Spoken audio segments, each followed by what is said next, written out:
Welcome to the California Hall of Fame. Please find your seat. Our program will begin momentarily.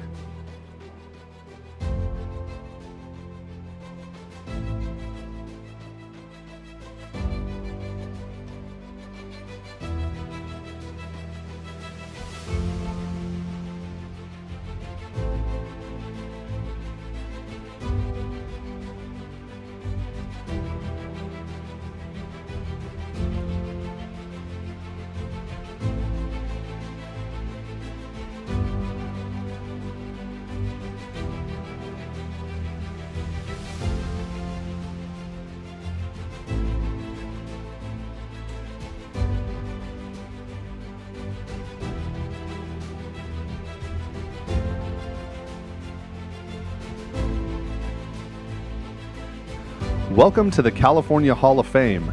Please find your seat. Our program will begin momentarily.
Welcome to the California Hall of Fame.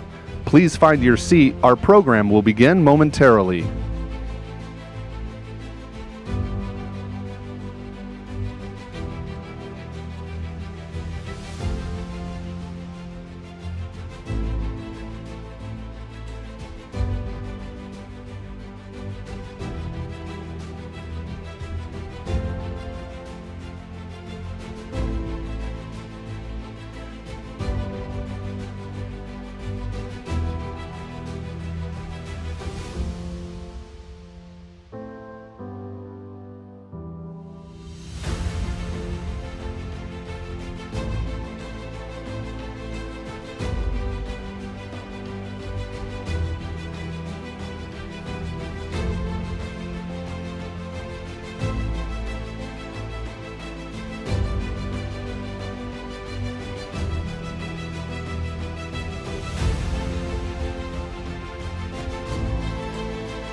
Please welcome California Secretary of State, Dr. Shirley Weber.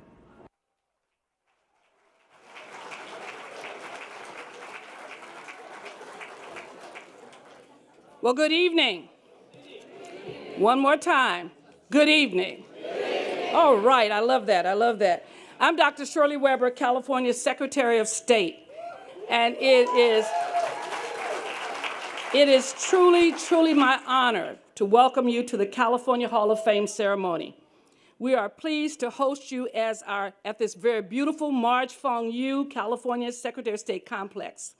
And here in California, Sacramento, California. We're very honored because that name in itself, March Fong Yu, is a symbol of excellence and progressive activity for women in the state of California.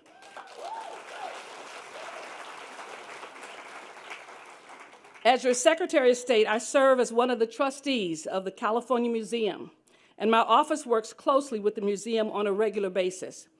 They're focused on the history and contributions of marginalized communities while celebrating California's rich history and diversity serves as an important role in our state. Following tonight's ceremony, we encourage you to explore the legacies of the 15th class of California Hall of Fame inductees in the exhibit here at the California Museum, and the inductees' accomplishments are added as a permanent record to the California State Archives. I want to thank the governor and his wife, as well as California Museum, Board of Museum Leadership, for your work to select and organize tonight's important event. Established in 2006 by former Governor Arnold Schwarzenegger and First Lady Marie Shriver, the California Hall of Fame honors individuals who embody California's innovative spirit and have made significant contributions to their fields. Tonight's 15th class of inductees is the first living class since its creation in 2006. Over 135 individuals have been inducted into the California Hall of Fame, and tonight we look forward to the 15th class joining this illustrious group. I would like to welcome and extend our sincere congratulations to tonight's inductees, including Linda Carter, Roy Choi, Stephen Chu, Peggy Fleming, Arlie Russell Haushaw, Alonzo King, Barbara Morgan, Megan Rapinoe, Linda Ronstadt, Ed Russia, and Los Tigres del Norte.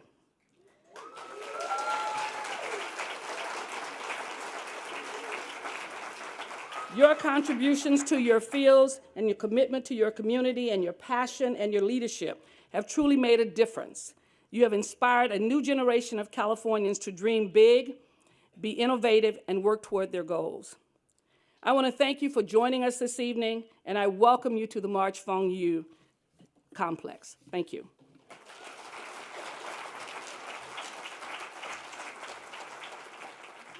Please welcome President and CEO of Visit California, Carolyn Batetta.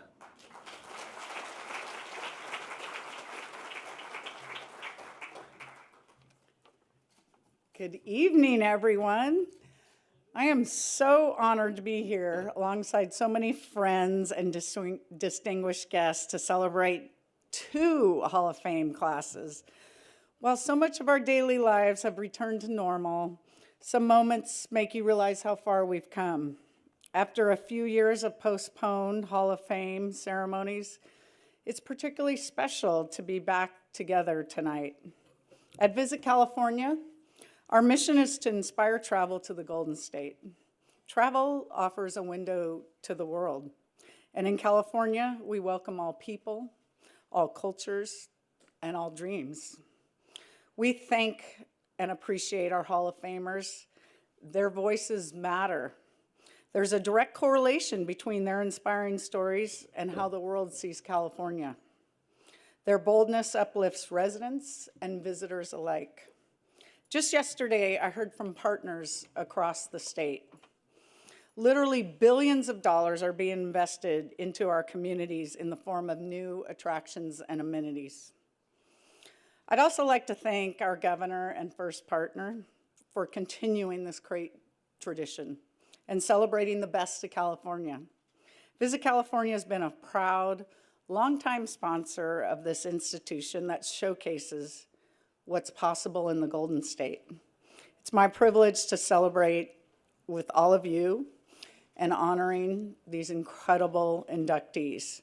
Congratulations to all of them. Have a good evening, everyone.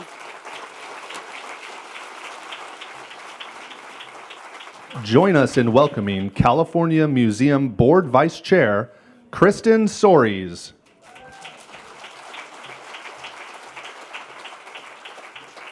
Thank you. On behalf of the California Museum, welcome to the 15th Annual California Hall of Fame induction ceremony. Thank you for being here tonight. It is wonderful, as Carolyn said, to be able to celebrate in person again. I'd like to acknowledge some special guests in the audience: Sacramento Mayor Darrell Steinberg, a good friend of the museum while he was at the state capitol and now in the mayor's office, the Honorable Jose Medina. Thank you. Members of the governor's staff, other administration officials, distinguished guests, and friends, and previous Hall of Fame inductees and their families: Flores Huerta, social activist, co-founder of the United Farm Workers, member of the 7th class; Arlene Bloom, scientist and mountaineer, member of the 12th class; Lisa Demetrios, granddaughter of Charles and Rain Eames; Stephen Graham, son of Robert Graham, who created the medals that will be awarded this evening; Robert Warren, son of Governor Earl Warren; and Victoria Yeager, wife of General Chuck Yeager.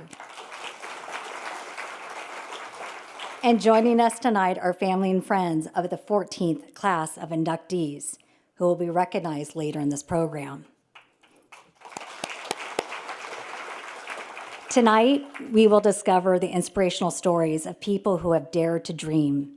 They've made their mark from the stage to the stars and everywhere in between. But what unites them is California. Here, everything, anything is possible, and these remarkable individuals have shown. The California Hall of Fame is a museum's signature event and part of our primary mission to educate and inspire the next generation of leaders. Since the last in-person Hall of Fame, we opened the permanent exhibit Women Inspire in collaboration with the first partner, Jennifer Siebel Newsom, and presented many temporary exhibits. Also, yes. Also, during the pandemic, we initiated virtual programming that reached students across the state and even around the world. And we will continue with this online outreach while also welcoming back in-person field trips. And it is wonderful to hear the sounds of students and children again in our museum. I mention these initiatives because while tonight may be glamorous, we're able to do this important work throughout the year because of tonight's sponsors, and I'd like to thank them. There is our presenting sponsor, Visit California, whom we just heard from, also Cruise, PG&E, Pharma, Southern California Edison, and many more here tonight.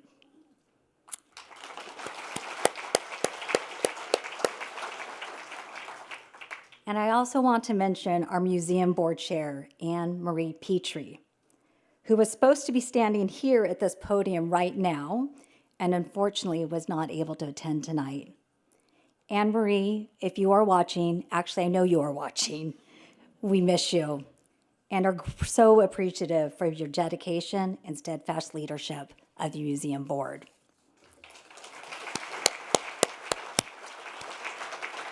And I'd also like to recognize the museum's Board of Trustees, if you would please stand up.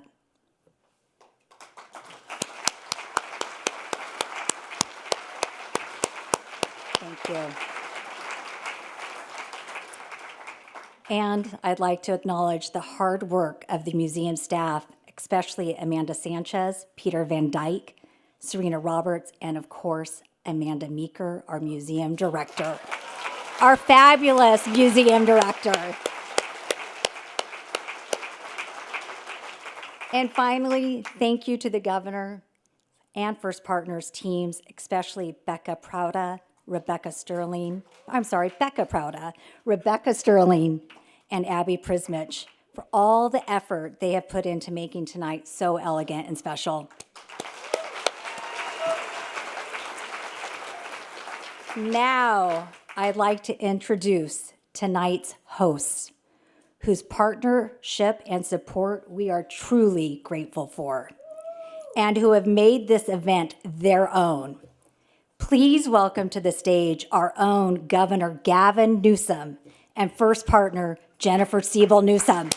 Woo-hoo!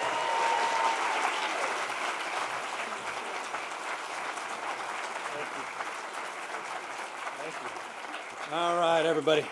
We'll get moving. But I just want to, first of all, thank you all very much for taking the time to be here. And, I took a little time as I was driving back from Southern California today to think about, and forgive me, a little personal reflection on the journey that I've had in the last 5 days. It's brought me to Northern California, Wairika, and to Southern California at the border.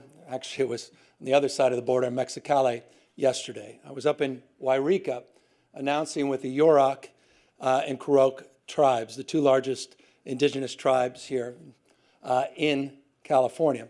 I was announcing the largest river restoration and dam removal project in U.S. history. And we did so because of the courage and the persistence of the leadership of the two tribes. It was a point of pride.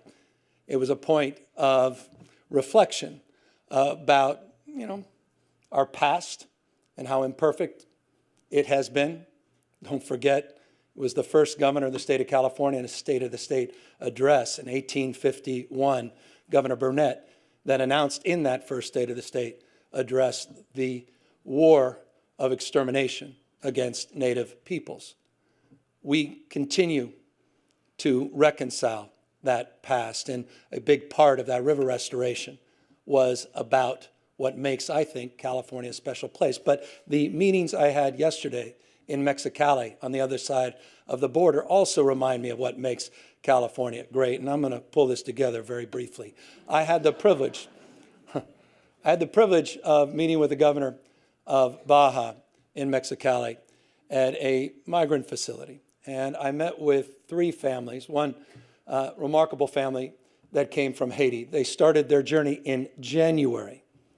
An 8-year-old boy, a husband and wife leaving behind their 13-year-old daughter. They made their way through the jungles of Panama in January and just arrived last week in Mexicali, coming here for new beginnings. I met a family from Guatemala, 4 young kids and a young man, their father, who had lost his eyesight in an industrial accident and was told the only place that he can get the medical care so he can see again and see his young kids was California. I met another family, 2 beautiful young girls, a 4 and a 5-year-old girl, and forgive me, sexually assaulted by their father, and the wife rushing to the border for new beginnings. And it's a reminder of what makes this place a special place. And it's a reminder, a sober reminder of the humility that we place on moments like this, because in so many ways, those stories and all the stories, countless stories that we tell, are what make California dream real. Remember, there's only 2 dreams. There's the American dream and the California dream. There's no other state that attaches itself to the dream. And so I guess I'm here, and my job's just to introduce Jen. I'm here in that spirit with deep pride and humility of the journey that we're all on together, and how we have a responsibility to one another, to right wrongs, to soften the edges, to still a sense of well-being, but continue to be that dream factory.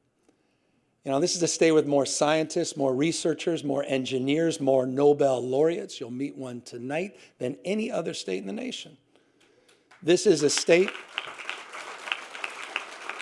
I said this a moment ago in a smaller reception. I said, not only are we the largest state in our union, but we're the most diverse state in the world's most diverse democracy. And what I think makes this state great, and what's reflected tonight, as it consistently has been in the 138 people that we have been able to recognize and celebrate, is that the folks that are here truly do represent the best of this state, but they represent the diversity of this state. And in that diversity comes our strength. We don't tolerate that diversity. We celebrate that diversity. And you'll see that again on display tonight. Final words.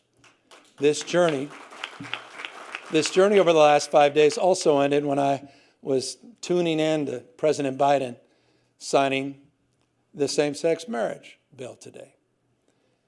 And what a pleasure it is. You'll hear in a moment from Jen that we're recognizing Phyllis Lyon and Del Martin.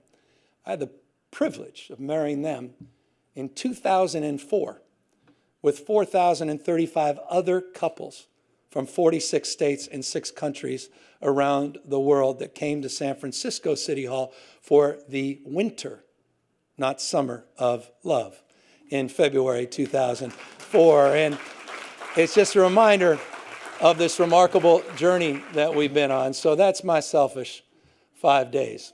But it's also a reflection, I think, of components of what makes all our days in this journey here in California so special. So in the spirit of one of my heroes, Jerry Garcia, I will say this of every one of the inductees as I introduce Jen. Jerry said this about the Grateful Dead. He said, you don't want to be the best of the best. You want to be the only one that does what you do. Think about that in the context of our honorees tonight, the 14th and 15th class of the Hall of Fame. Ladies and gentlemen, my wife, Jennifer Siebel Newsom.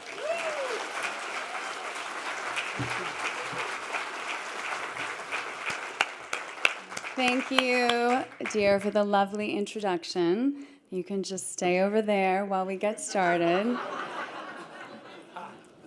Bienvenidos a todos, and thank you so much for being here with us.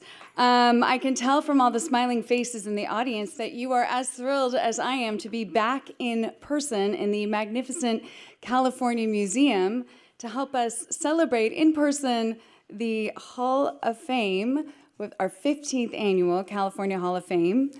Each year, the governor and I have the pleasure of honoring a new class of individuals who, through their creativity, innovation, leadership, and advocacy, have embodied what makes California so great and so special.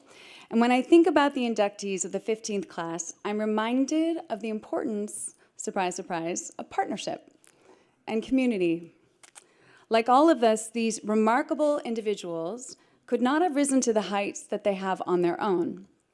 Each of tonight's honorees have a village, whether large or small, of family, friends, educators, coaches, mentors, and partners, a community that has encouraged them along the way, built them up, and at their lowest moments, consoled them, advised them, and reminded them that they had the capacity to soar beyond their wildest imagination. And I know that there are members of those villages with us here tonight. So as we celebrate the brilliant athletes, artists, leaders, and advocates in the 15th class of the California Hall of Fame, I encourage all of you to think about your own villages, your own partnerships, and your own communities. And remember that greatness is possible when we invest not just in ourselves, but in each other. Tonight is particularly special because, yes, as was mentioned, we get to celebrate 2 classes. So before we meet the 15th class, we're going to take some time to honor the remarkable individuals of the 14th class. Because even when the pandemic made it impossible to be together, the governor and I insisted that we honor trailblazing Californians who are no longer with us. So with the help of all of our partners, we thought outside of the box and tried something new, this virtual California Hall of Fame ceremony. And it was a wonderful way to share the inspirational life stories of an entire posthumous class of California heroes.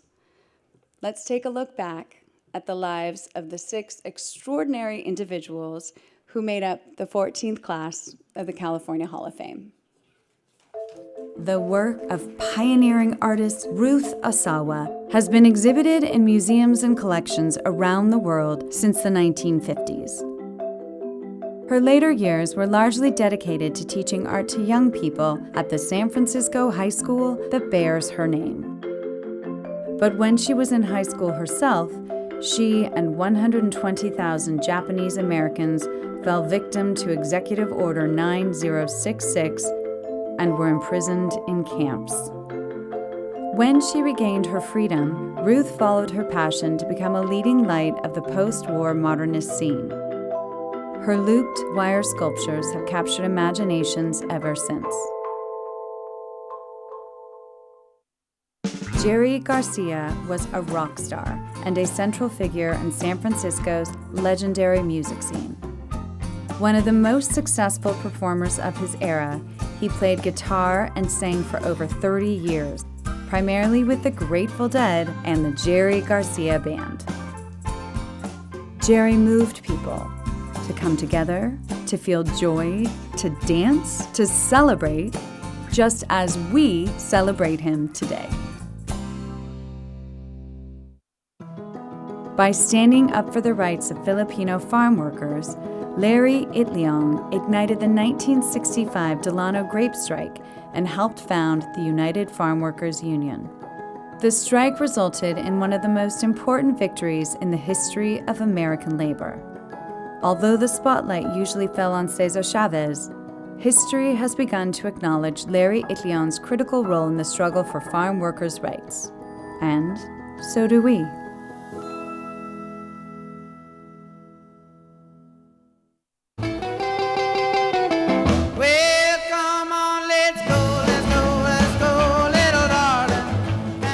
Ritchie Valens released his first single at the age of 17 and quickly became one of the biggest stars of early rock and roll.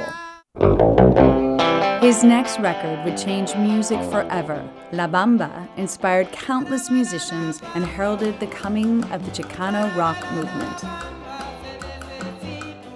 Ritchie died in a tragic plane crash when he was only a teenager. He had so much more music to give the world, but we remember him today for what he accomplished in such a short but dazzling lifetime.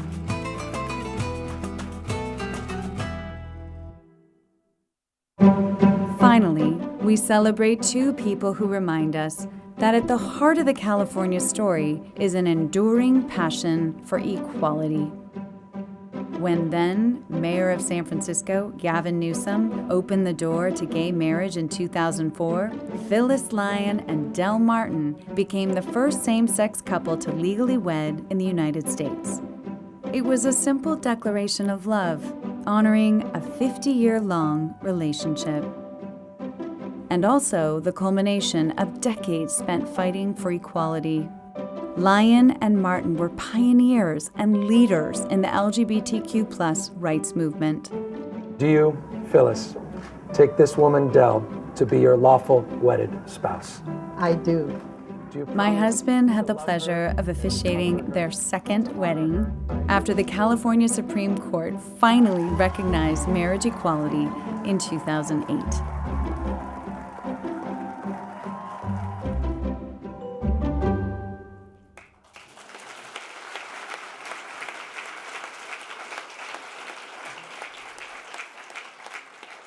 So as we've just seen, the 14th class of the California Hall of Fame reflects so much of what is so special about California: our creativity, our love of freedom, our commitment to equality, our resilience, and our fierce defiance in the face of oppression.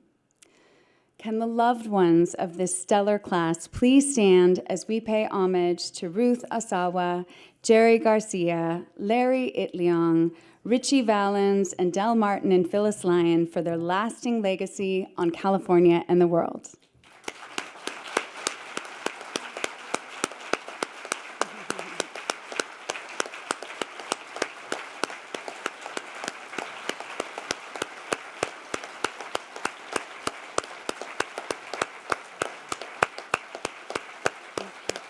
Thank you for being with us tonight. And now it's time to meet the 15th class of the California Hall of Fame. Renowned norteño band Los Tigres del Norte. Joining us tonight are Jorge Hernandez, Hernan Hernandez, Eduardo Hernandez, and Luis Hernandez.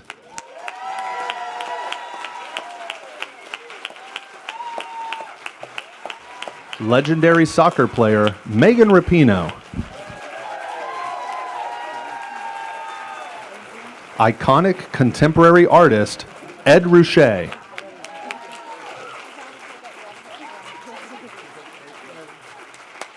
History-making teacher and astronaut Barbara Morgan. Visionary choreographer Alonzo King. Esteemed sociologist and author Dr. Arlie Russell Hochschild. Nobel Prize-winning physicist Dr. Stephen Chu. Olympic gold medal figure skater Peggy Fleming. Celebrated chef Roy Choi. Treasured singer Linda Ronstadt.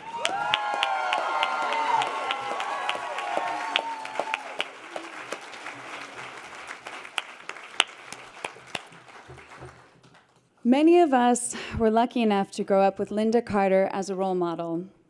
Best known for winning our hearts as Wonder Woman, a character she infused with such power, humor, and grace that has become one of the most iconic characters in television history. When I was a child, watching that spin as she turned into Wonder Woman, wielding her golden lasso and those indestructible bracelets, helped me tap into my own strength during some of the hardest times in my childhood. She showed me and an entire generation of women and girls that if you can see it, you can be it. For that, I am beyond grateful. The granddaughter and daughter of Mexican immigrants, Linda is also a talented singer and songwriter whose music and lyrics have been showcased throughout the country and the world. Continuing to embody her values and strength on and off the screen, Linda has been an advocate of reproductive freedom and the LGBTQ community. And unfortunately, Linda couldn't join us for the rest of this ceremony, but please join me in celebrating our very first honoree, Linda Carter.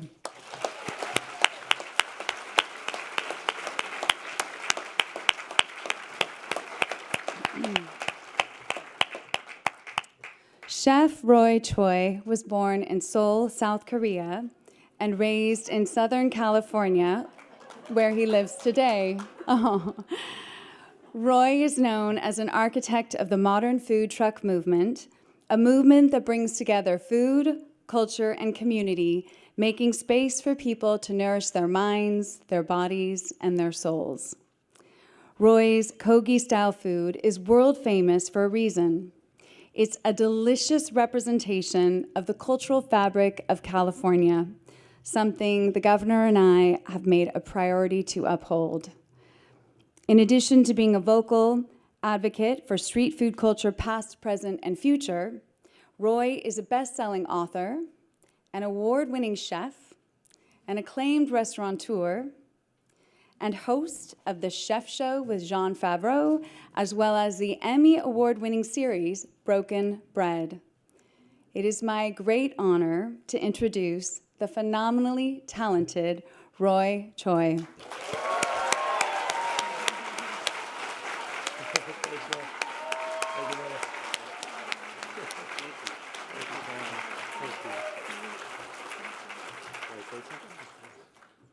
Hello. Hold up a minute. I'm in the same museum as Lucille Ball and Bruce Lee? Man, my 7-year-old self is tripping out right now.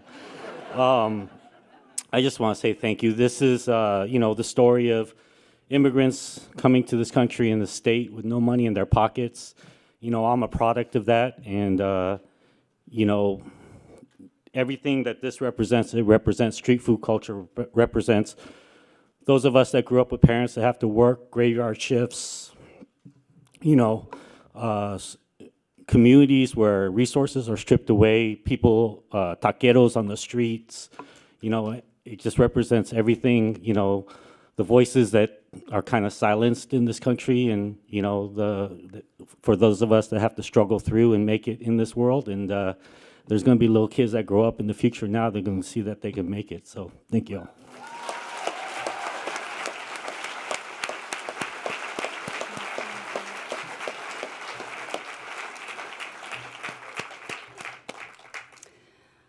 I'd bet everyone here can remember when Megan Rapinoe delivered the U.S. one of the biggest moments in soccer history.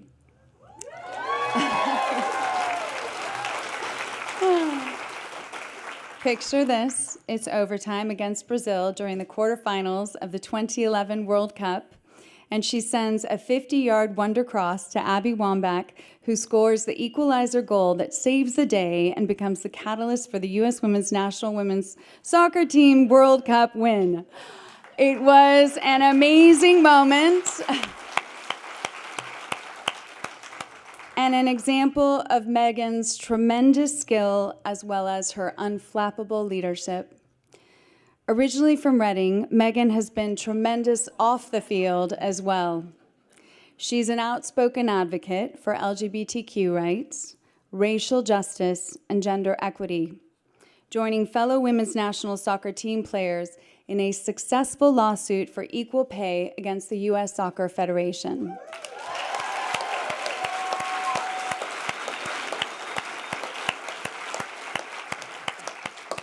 A brave move that gave renewed energy to the equal pay movement, broadly speaking. President Biden even awarded her the Presidential Medal of Freedom for her work.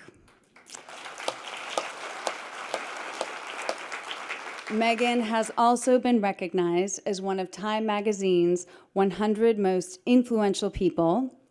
She has written a New York Times best-selling memoir, and she has won far too many soccer championships, medals, and accolades to list. My personal admiration for Megan is probably pretty obvious. She's inspired generations of young people and used her celebrity to fight for equality for everyone. Please welcome the global icon, Megan Rapinoe.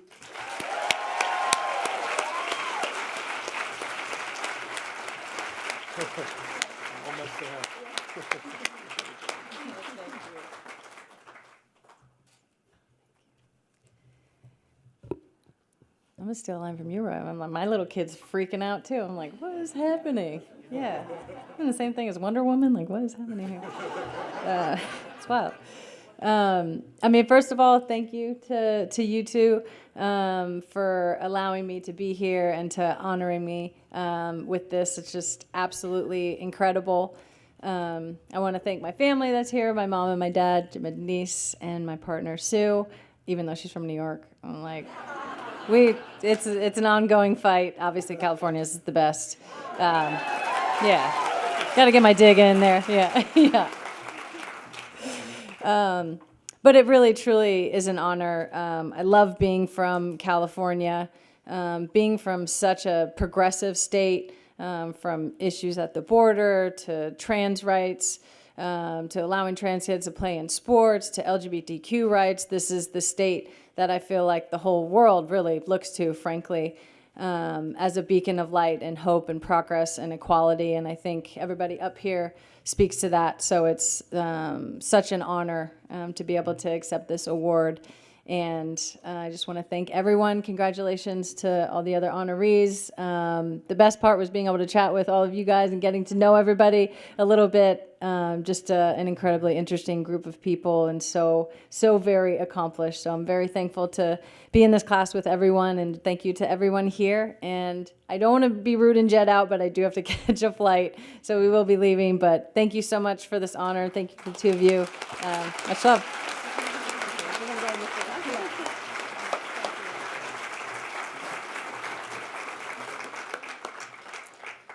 Alonzo King is an indelible artist whose work literally gets under your skin and stays with you. He challenges audiences to look past the expected, transforming their perception.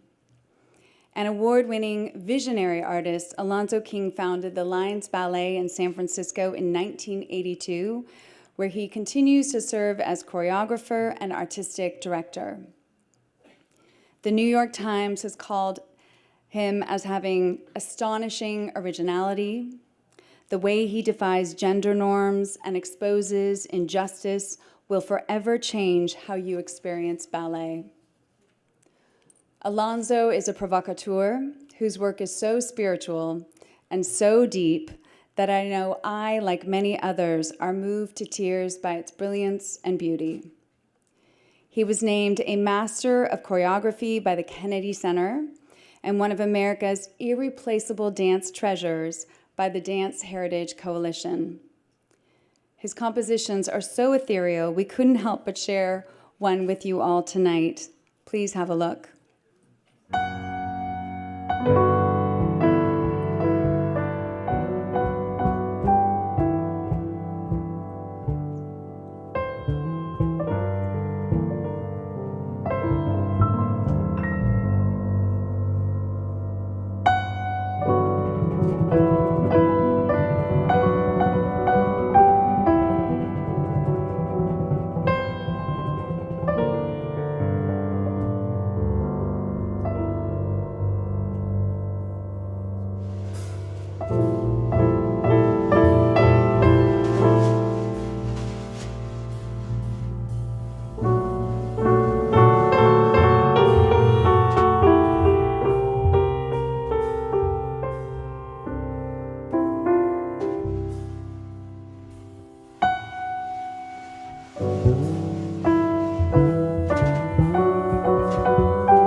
Stunning. Whoa. It is my honor to introduce the genius behind it all, a dear friend, Alonzo King.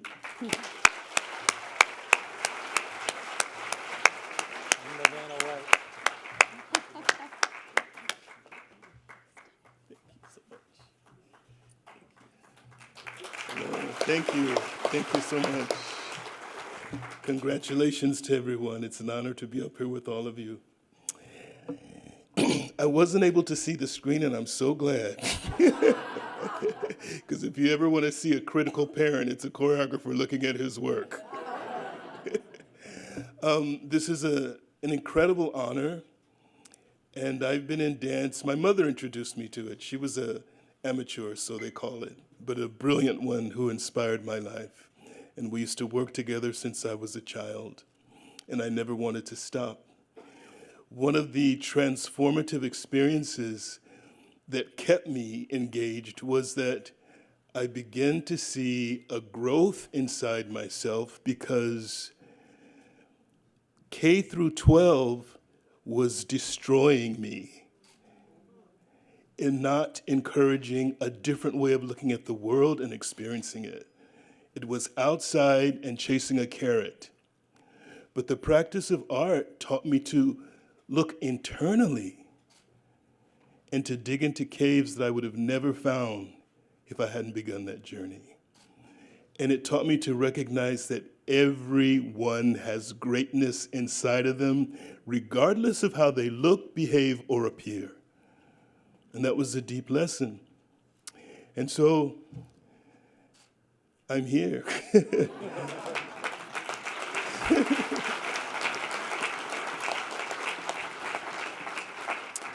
And thank you all so much. Thank you.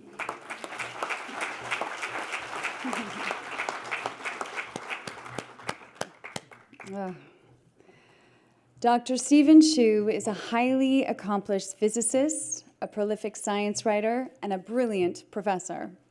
In 1997, he was awarded the Nobel Prize in Physics for his contributions to laser cooling and atom trapping, work that can be used in space navigation. During the Obama administration, Dr. Tues served as U.S. Secretary of Energy, making him the first scientist to hold a cabinet position. Imagine that. I would say we should appoint more scientists like Dr. Tues in government. I think that's a good idea. Dr. Tues is currently an acclaimed professor of physics and professor of molecular and cellular physiology at my alma mater, Stanford University. And in addition to his professorships, he holds 21 patents, has published 300 papers, received 35 honorary degrees, and dozens of other awards. It is my honor to introduce this brilliant fellow cardinal, Dr. Stephen Tues.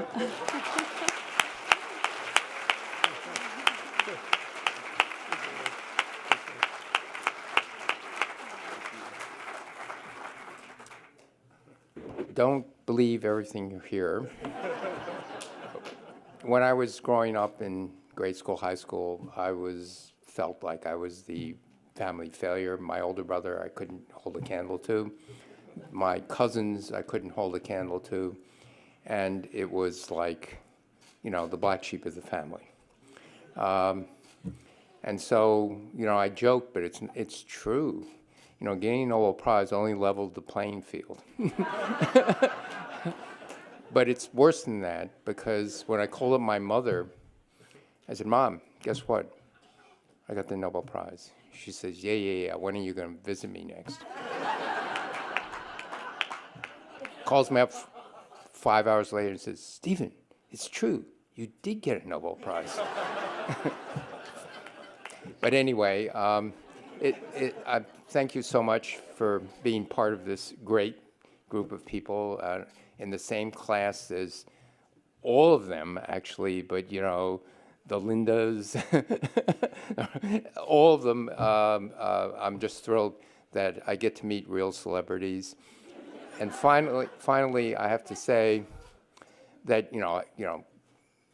I came to California to go to graduate school at Berkeley. I went to undergraduate at University of Rochester, where it's cold and dark. And I got to Berkeley and said, my parents never told me about California. I fell in love with the place. And here's where I will stay. Thank you.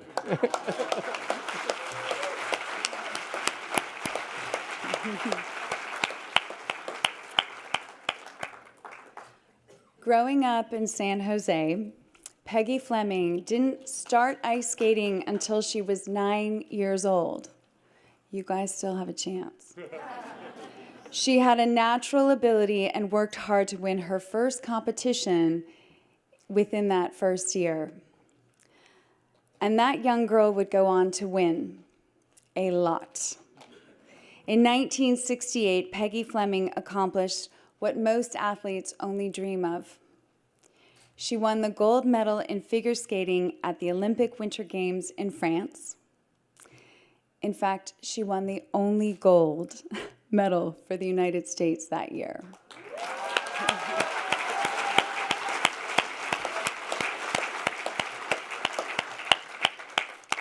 On top of Olympic gold, Peggy took home medals at U.S. championships, North American championships, and world championships. And she was even honored by Sports Illustrated as one of 7 athletes who changed the game in the 20th century.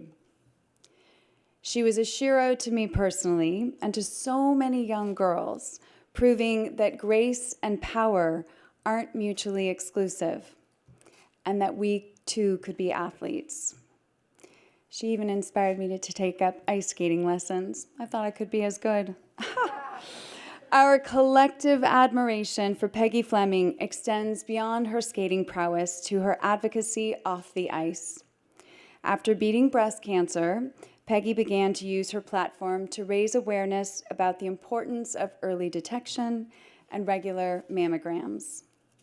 I'm so proud to introduce a woman I would argue is one of the greatest and most graceful athletes of all time, a goat in her own right, Peggy Fleming. The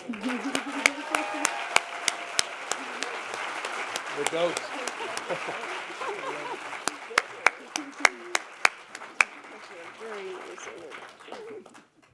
Wow, I've never been called the goat.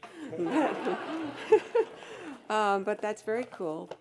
I want to thank the governor and the first partner for inviting me to be inducted into the 15th class of the California Hall of Fame.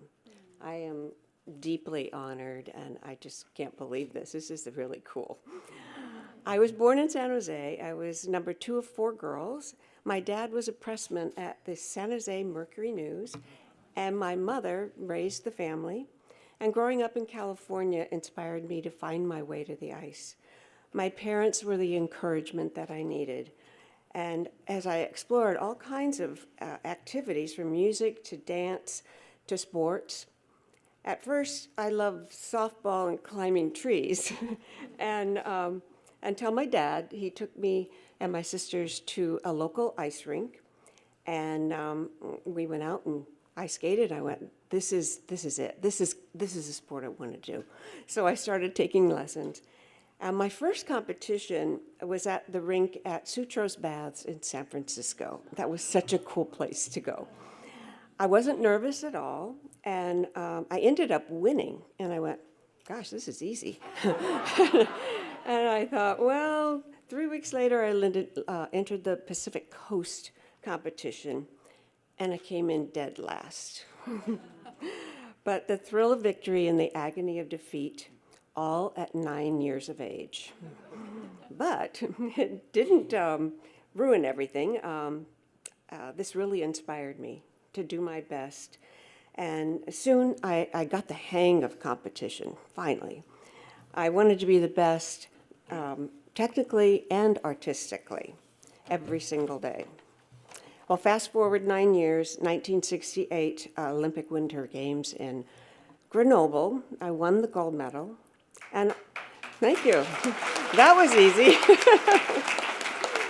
And I'm told that my victory uplifted and inspired the spirit of so many Americans who faced the harsh difficulties and challenges of our country in the 1960s. The world embraced my style of skating, and I skated around the world in ice shows and television specials.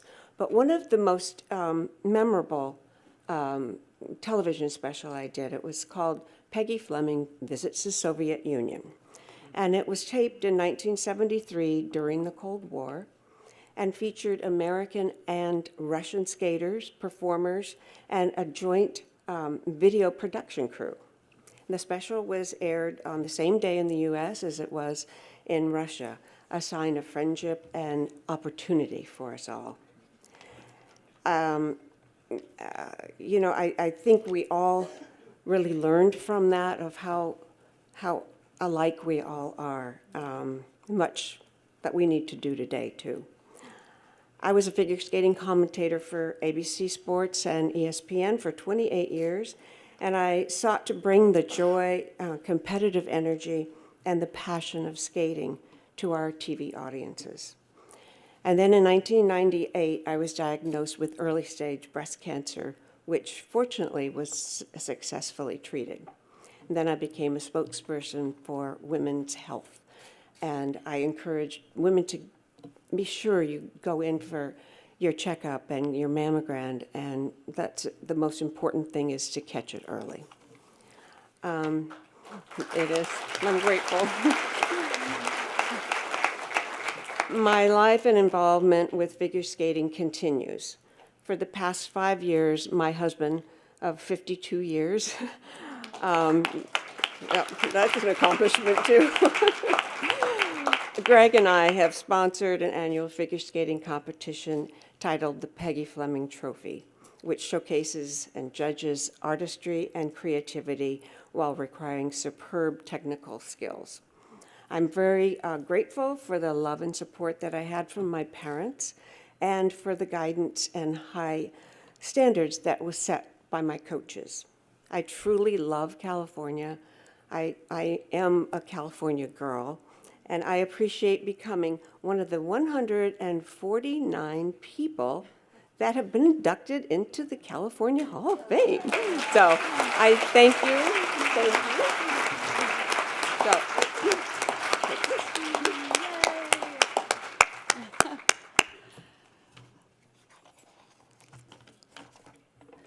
Dr. Arlie Russell Hochschild is a world-renowned sociologist, author, and professor emerita of sociology at UC Berkeley.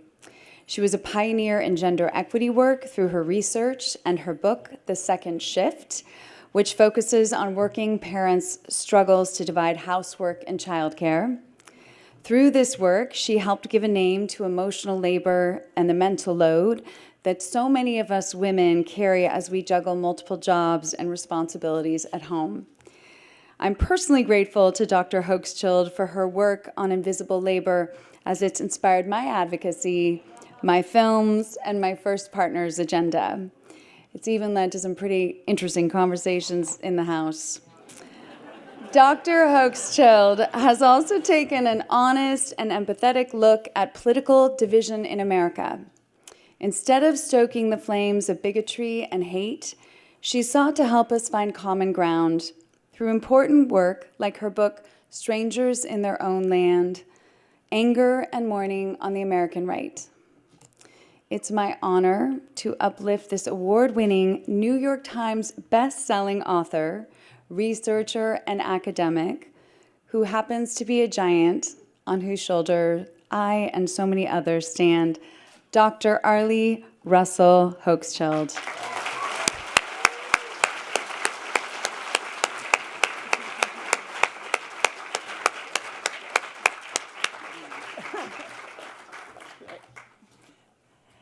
You know, this is so humbling, and I feel this is being organized kind of like an Alonzo King, dance. But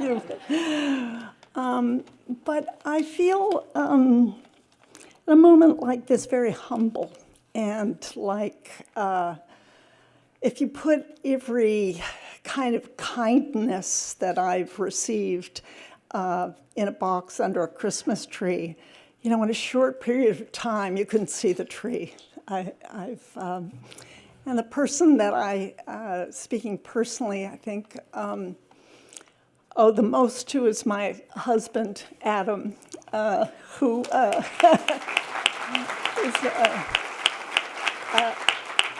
an extraordinary writer on his own, but he is. He's my go-to person. He's my where am I going person. He's my live it up person. He's my laugh it off person. My together on this earth person. Thank you, Adam.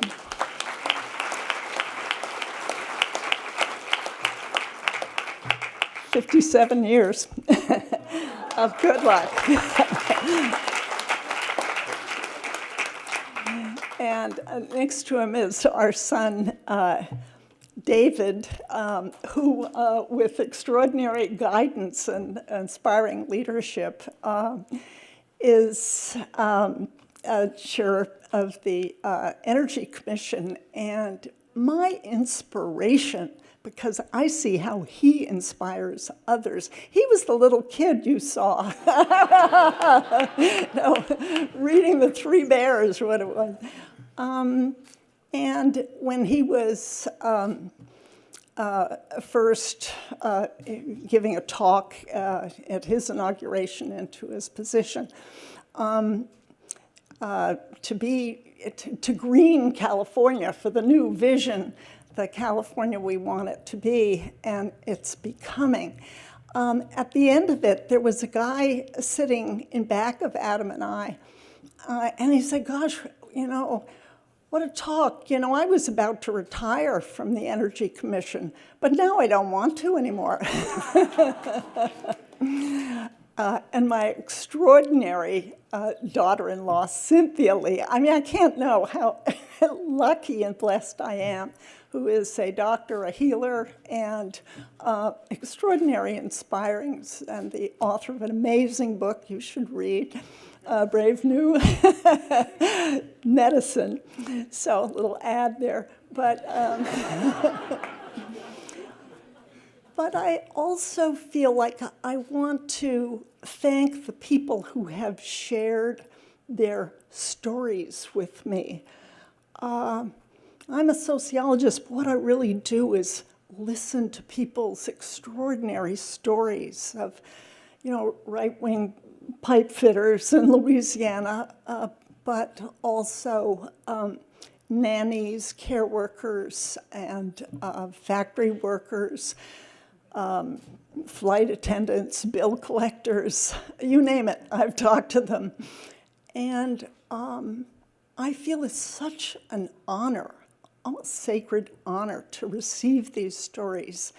And I hold them, and what I do with them is to learn from them about the overstory that we all live under. So all of this has happened in California, and both Adam and I came from the East, but hey, we're not going anywhere, and I hope no one else is either. Thank you.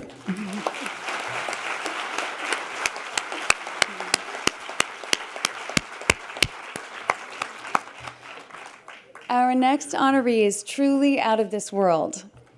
Born in Fresno, Barbara Morgan's life would take her on an unbelievable journey that led to her becoming the first teacher in space. As a teacher, she's already our hero, but she literally went above and beyond to become a NASA astronaut. It all began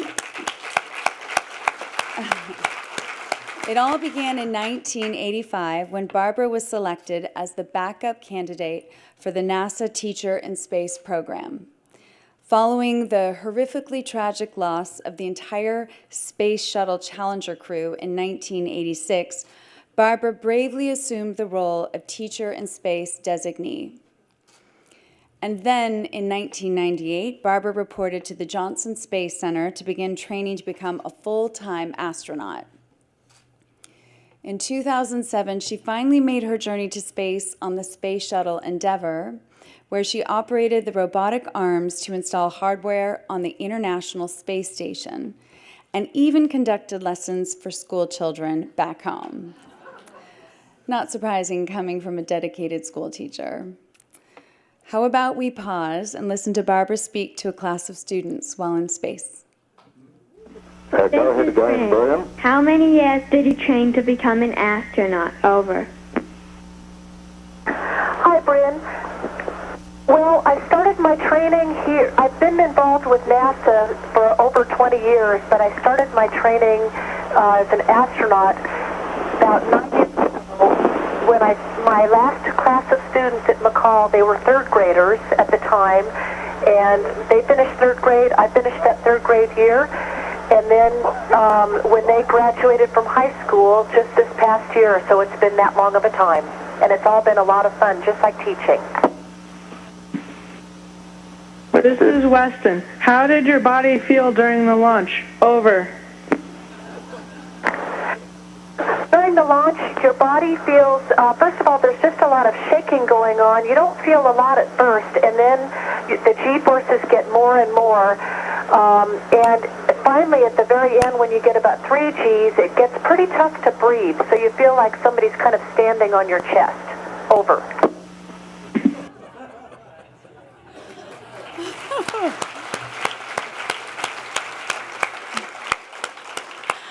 I'm not sure I could handle that.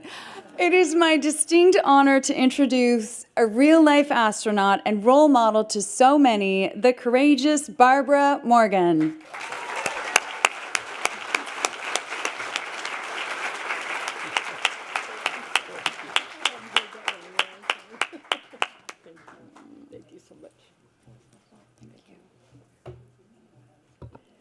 Thank you, Governor Newsom and First Partner, for honoring all of us. This is really tremendous. Thanks. And greetings, Earthlings. So I have a very short story to share with you from the Challenger days. Pilot Mike Smith took me on my first, most exciting flights I had ever had in my life, and that was in the NASA's high-performance T-38 jet trainers. So we took off really fast down in Houston and flew over Houston at 500 miles an hour, and you're in this wonderful glass cockpit, and the view was tremendous. And I said, Mike, this is an amazing view. And he said, well, here's a better one for you. But before he finished getting the words out of his mouth, he flipped the plane upside down.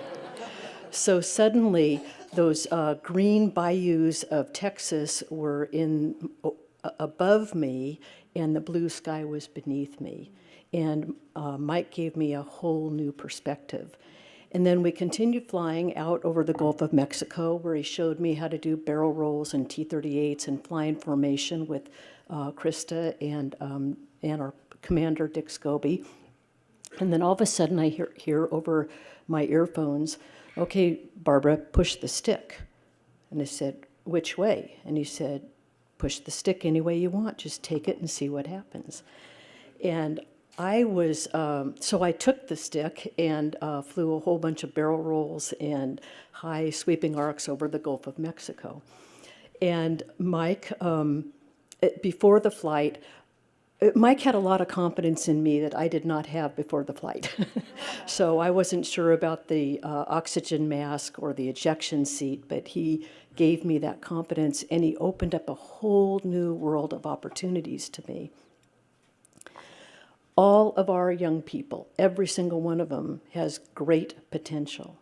And what I try to do is carry those lessons that I learned from Mike and from all the fantastic public school teachers that I had growing up in Fresno, California, and all the other folks here that I learned so much from, and try to provide opportunities for our young people to have, to be able to get new perspectives, to learn some confidence, and for them to learn and realize that for every single one of them, the sky is no limit.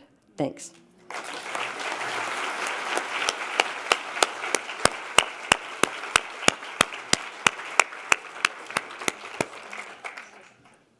Imagine the most beautiful sky during a gorgeous California sunset, and upon it the words, "a particular kind of heaven." Well, that image was created by Ed Ruchet, our next honoree, and you can even catch a glimpse of the artwork in the courtyard. This dynamic, award-winning, LA-based artist's work closely observes American reality with a strong nod to California. A pioneer throughout his career, Ed was extremely influential in the rise of the iconic pop art movement of the 1960s. His work is both provocative and accessible, and it's deadpan California contemporary cool. He uses familiar pop cultural images, including Hollywood and other landscapes, and combines them all with a unique use of typography and materials. For over 50 years, Ed has used his art to speak to the ever-changing world around him, with Southern California as both his muse and his backdrop. Ed is considered to be one of the world's most important artists, and the governor and I couldn't agree more. We love Ed's work so much, we actually have a piece hanging in the governor's office. It's my great pleasure to introduce a legend, a California hero, Ed Ruchet.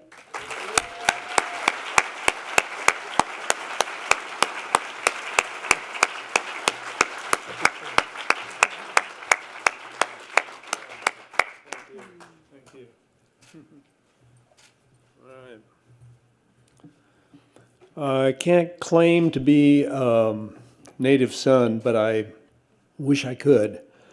And I'm actually from Oklahoma, and I'm an Okie that drove to California after reading John Steinbeck and William Saroyan and seeing Grapes of Wrath. And when I got out here, I was stunned by the accelerating culture that I found. And it was amazing. There was everything in California was in forward motion. And it blew my hair back. I loved it. And I've been here ever since. And the wheels just keep working. I'm just glad I'm along for the ride. And, we've all put our pedals to the metal, and now we've got gold medals to prove it. So thank you very much.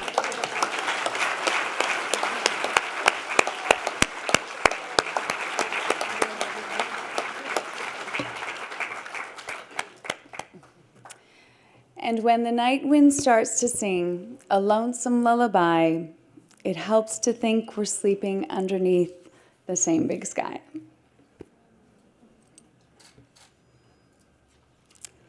Whew. You are angelic. Linda Ronstadt's angelic voice and talent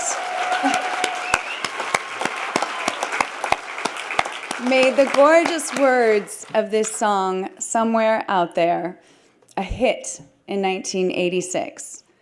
And she indirectly saved kids like me, who sang her words over and over again to find solace in dark times. A treasured singer and pioneer of the California folk rock movement for over 4 decades, Linda has received international acclaim for her voice and songs, all while embracing her Mexican-German heritage and culture. In total, she has sold over 50 million albums, garnered 31 gold and platinum records, won 10 Grammy Awards, and has been inducted into our country's Rock and Roll Hall of Fame.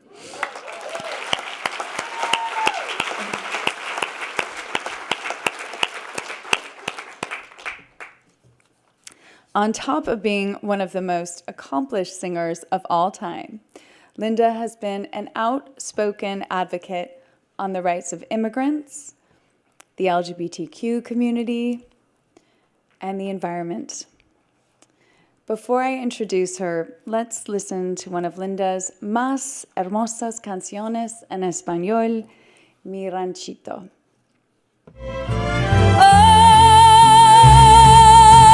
Ay, corazón, que te vas para nunca volver. No me digas adiós. Vuelve a alegrar con tu amor el ranchito que fue.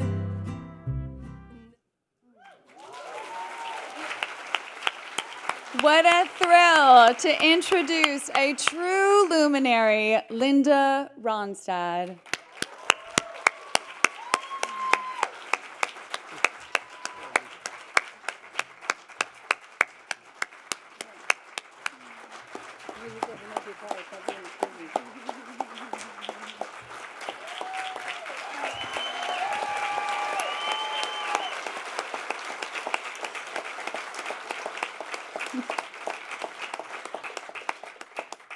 Thank you to the governor and the first partner.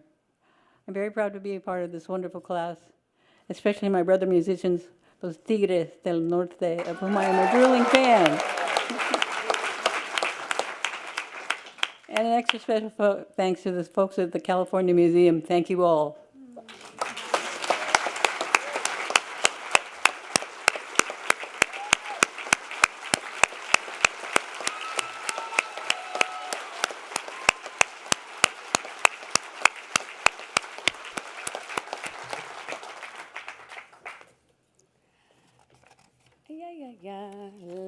Last but certainly not least is the most popular, hugely successful norteño band ever.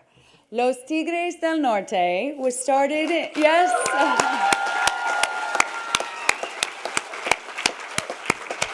started in the small town of Rosa Morada in the state of Sinaloa, Mexico. The group found success and moved to San Jose, California to expand on their opportunities, and boy, are we lucky that they did. They gained wide popularity for turning corrido, the tradition of using story and song to celebrate the pursuit of truth, justice, and opportunity, into an art form. Los Tigres have earned the moniker, the voice of the people, because they don't shy away from using their music to speak out on issues important to themselves and their community, issues like immigration, racism, migrant workers' rights, the LGBTQ community, and more. When you listen to songs like La Puerta Negra, La Mesa del Rincón, and La Granja, you can hear the pride and respect that they have for Mexican culture, a culture whose people have not only helped build this great state, but who bring so much life and vibrancy to California. Their message and their music have been honored throughout their career, and to date, Los Tigres have won 6 Grammy Awards and 12 Latin Grammys.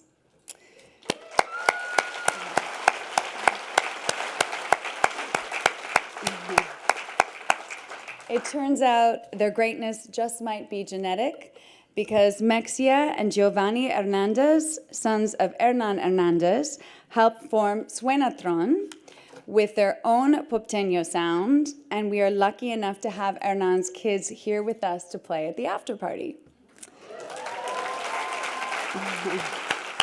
So it's an incredible honor to cap off our class with one of California's finest, Jorge Hernandez, Eduardo Hernandez, Hernan Hernandez, Luis Hernandez, and Oscar Lara, who's unable to be with us tonight. But let's celebrate Los Tigres del Norte!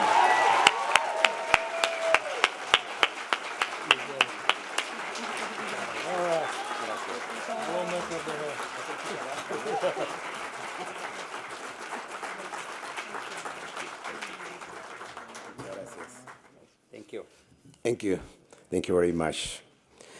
On behalf of my brothers and cousin, we would like to thank the governor and the first partner and the California Museum on this incredible honor. We are all happy and humbled to be included in this amazing class of 2022. The very first performance in this country was here in California. California has become our home, and after all these years, we are so thankful for the opportunities that this great state has given us. Finally, we want to acknowledge and thank our families, fans, and all those that continue to join us in our musical journey. Thank you so much. We appreciate it, all this. It's just amazing. Thank you.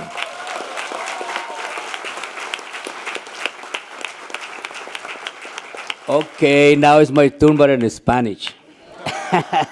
I think I'm going to be the only one that is going to speak Spanish because my brother George, you can tell that he's the serious one, right? So, muchas gracias al gobernador y a su pareja por darnos este honor y también al museo.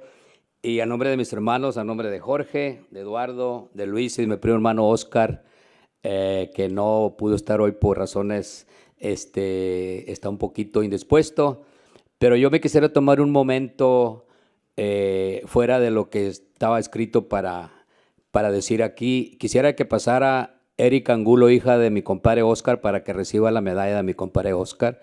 Si puedes pasar aquí, Erika, yo le voy a prestar la mía mientras. Y nosotros llegamos acá a California en 1968 y pues desde entonces California nos abrió las puertas y California nos ha dado muchísimo y pues estamos muy orgullosos primeramente de nuestras familias, luego de toda la gente que nos ha ayudado y pues la familia que son los que verdaderamente han aguantado nuestra carrera, ¿no? Porque no es fácil tener una familia y también andar en el camino siempre no es nada fácil. Y para mí en lo personal, y creo que también para mis hermanos, es un honor compartir con este grupo de personas tan importantes, cada quien con su talento diferente, pero que han aportado muchísimo a California. Y lo que me sorprendió mucho hoy a mí es que el doctor Choi nos pidió un autógrafo hoy para una amiga de él. Dr. Choi pidió un autógrafo para una amiga que se llama María, se lo firmamos todos. Y eso enseña la humildad, ¿no?, de una persona tan importante. So that shows how humble is a person, you know, that gives so much to people, especially make California proud. So thank you to our families, thank you to you guys, and we love you, and arriba California. Gracias.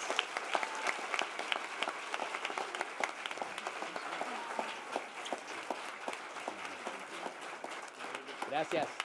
Sí, tenemos suyo, no sé dónde está. ¿Dónde está? Okay. All right. Tenemos el otro. Permiso. Ay. Okay. Sí. Sí, estamos muy entusiasmados. Okay, so please stand with me and let's give another round of applause to the 15th class of the California Hall of Fame.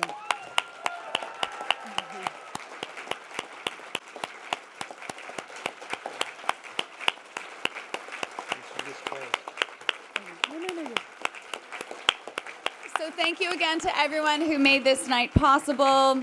Protocol, my team in the First Partners Office, and of course the California Museum staff and board for your incredible, thank you for your incredible leadership, Amanda Meeker, and also for Board Chair Anne Marie Petrie, and Vice Chair Kristen Soros. And thank you again to all of the honorees, your family and friends for being here with us tonight. And now I'm going to have my assistant close out the evening. Would you like to say a few words, love? Let's go to the after party. All right, let's go. Thanks so much, everyone. Congratulations.